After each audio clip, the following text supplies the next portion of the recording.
mo bang may mga tao na yumaman ng hindi nila sinasadya? As in, bumili lang ng sofa, nagbinis lang ng drawer, o naghanap ng martilyo, and then, boom! Milyonaryo na. Sa video ito, kilalanin ang 5 ordinaryong tao na biglang sinampal ng swerte. Ready ka na? Malay mo, ikaw na ang susunod. May pera sa sofa. Meet Howard Kirby from Michigan, United States. Gusto lang naman niya ng komportableng sofa, so bumili siya ng second hand sa surplus. Ilang araw lang, ramdam nilang may something sa foam. So nung binuksan nila, nakita nilang lalagyan na may lamang $43,000 o 2 milyong piso lang naman. Walang sulat, walang clue, just pure money, baby. Pero nakakahanga dahil napagdesisyonan niyang ibalik ang pera sa pamilya nang nag-donate ng sofa. Ito nga pala yung actual photo ng lola nating si Kirby, yung phone kung saan nakuha yung pera, yung actual pic ng pera, at yung pagbalik ng pera sa pamilya nang nag-donate ng sofa. O ang tanong, kung ikaw si Kirby Howard, ibabalik mo rin ba? Kay Superman ako yumaman. Ito naman si David Gonzalez from Minnesota. Isa siyang regular na handyman na bumibili ng lumang bahay para ayusin at ibenta. Isang araw, habang binabakbak niya yung kisame ng sobrang lumang bahay na nire-renovate niya, may nakita siyang mga lumang dyaryo na parang ginamit para maging insulation. Siyempre parang normal na lang na makakita siya ng kung ano-ano sa mga bahay na nire-renovate niya, kaya without hesitation, pinagtatanggal niya lahat yon at napansin niyang kasama sa pile ng dyaryo ay isang lumang comics. Pinacheck niya at laking gulat niya nang malaman niyang yung comics pa lang yun ay considered as holy grail ng mga collector's item. Sobrang rare at ang pangalan ng comics ay Action Comics No. 1 o yung first edition ng Superman na nilabas noon pang 1983. Kaya lang, nakita niyang may punit yung comics baka dahil sa pagkakahugot niya sa kisame. Gayunpaman, pina-auction niya ito at naibenta sa halagang $175,000 o halos 10 milyong piso. Pero kung di sana nasira, pwede sana umabot ng $3 million or halos 168 million pesos. Oh, tumingin na ba sa kanya-kanyang kisame ang lahat? Ito nga pala ang actual picture ng comics at ito yung itsura ni David Gonzalez. Pambansang kayamanan sa ukay. Kung napabilib kayo kay David Gonzalez, ito naman si Michael Sparks from Tennessee, isang music technician na mahilig pumunta sa mga surplus shop para bumili ng anik-anik.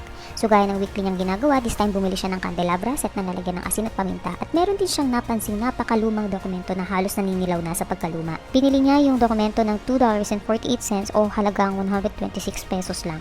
So pina-check din niya yung authenticity at yun nga, nalaman niya na ginawa pala ito ng isang taong nagngangalang William Stone sa utos ni John Quincy Adams na pang-anim na presidente ng Amerika. Itong dokumento palang ito ay authentic copy of the Declaration of Independence ng bansang Amerika mula pa noong 1823. So pina-auction niya ito at naibenta sa halagang $477,650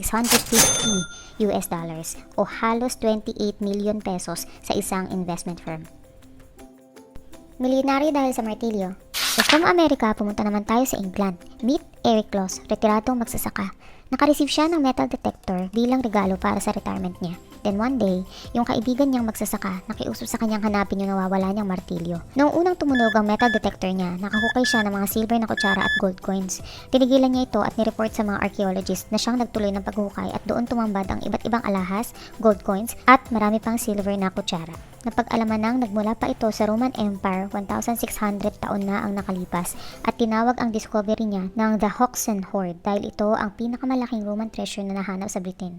Total value ng Hoxne Hoard ay mahigit $5 million o halos 278 million pesos. Dahil sa discovering ito, si Eric Closs ay binigyan ng gantimpala na almost $2.4 million o halos 97 million pesos. Ito nga pala ang actual picture ni Eric Closs at yung sneak peek ng Hoxne Hoard na nakadisplay sa British Museum in London. Sakit sa kalimot pero naging instant milyonaryo. Last but not the least is Jimmy Smith from New York. Si Jimmy ay retired na security guard na pakilig tumaya sa loto pero di umaasang mananalo. Kumbaga, tip lang. Kumbaga siya yung bibili ng ticket tapos sasabihin sa sarili na mamaya na lang niya titignan hanggang sa makakalimutan na. One time, bumili siya as usual ng New York lottery ticket worth $5 or 270 pesos tapos tinambak niya kung saan. After 1 year, nanonood siya ng balita at nabanggit na merong $24 million na winning ticket na hindi pa nakiklaim at 2 araw na lang may expire na. Dali-dali siya tumakbo sa kwarto niya, hinanap sa drawer at aparador at andun ang sandamakmak na lumang lottery tickets. Yung iba nagkandalutong-lutong na sa kalumaan. Isa-isa niyang tinignan at di siya makapaniwala nung chinek niya yung mga numbers. Kinailangan niya pong pumunta sa bintana para makahinga ng sariwang hangin kasi nagdududa siya at kailangan pa niyang kumbinsihin yung sarili niya na totoo yung mga nangyayari pero totoo nga. Pinili niyang matanggap yung $24 million o halos 1.5 billion pesos ng installment sa loob ng 26 years. Ito yung actual picture ni Jimmy Smith. Nagustuhan mo ba yung mga kwento ng mga ordinaryong tao na naging milyonaryo in just one snap? Don't forget to like and follow for more videos.